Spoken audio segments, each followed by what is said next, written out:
Chapter 13. And I stood upon the sand of the sea, and saw a beast rise up out of the sea, having 7 heads and 10 horns, and upon his horns 10 crowns, and upon his heads the name of blasphemy.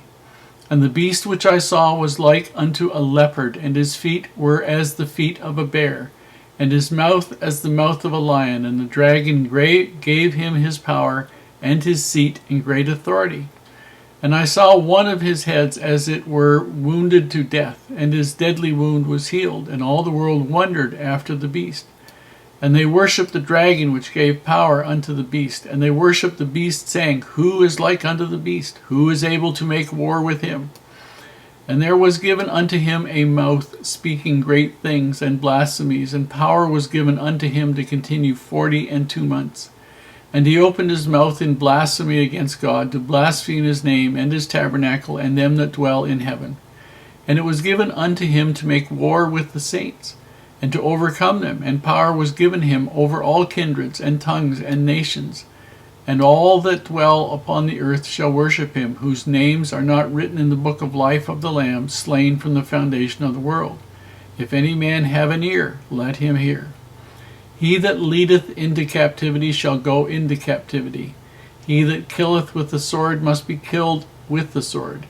Here is the patience and the faith of the saints. And I beheld another beast coming up out of the earth, and he had 2 horns like a lamb, and he spake as a dragon. And he exerciseth all the power of the first beast before him, and causeth the earth and them which dwell therein to worship the first beast, whose deadly wound was healed.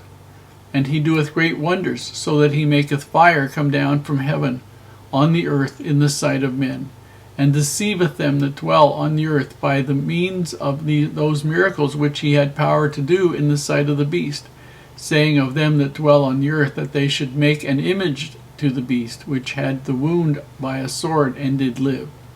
And he had power to give life unto the image of the beast, that the image of the beast should both speak, and cause that as many as would not worship the image of the beast should be killed. And he causeth all, both small and great, rich and poor, free and bond, to receive a mark in their right hand or in their foreheads, that no man might buy or sell save he that had the mark, or the name of the beast, or the number of his name. Here is wisdom. Let him that hath understanding count the number of the beast. For it is the number of a man, and his number is 666. Chapter 13 is a very interesting chapter. All we know for sure about these images is they represent the power of evil and Satan's attempt to war against and destroy the kingdom of God and the saints on earth in the time of John, and we can expect a similar thing in our time, in our lives. There is no prophetic, authoritative understanding or statement of what any particular beast means, and I really don't think it makes a great deal of difference, because John was trying to describe something that had a great amount of power, that was very savage, and he was drawing a picture, not of a real thing, but of a kind of terror, disaster, something so that people would understand they would face real trials. And in verse 3 is a very interesting statement, and one that we tend not to really give as much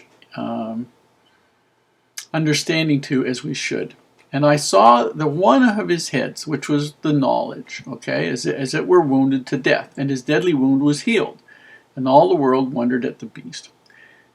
You can expect that Satan will attempt to corrupt you, but also that you have absolute power to withstand his corruption, his effort at it, his temptation.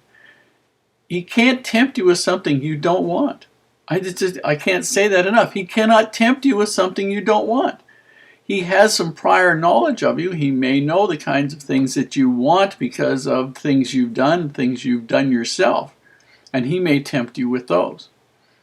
But you need to also understand that the way to overcome him is to make a one-time decision that nothing that he does is going to attract you. and live with that instead of every time he tempts you with the same thing, having to go through the same argument. Do I want this? Do I not want this? Is this worth doing? What if I get caught? All of the rest of these things. This is where the vast majority of mankind has their problems, because we do not make that level of commitment. This is a war for your soul. Satan is never going to give up. However, you have the power to deny his efforts as being of any value or any success in your life.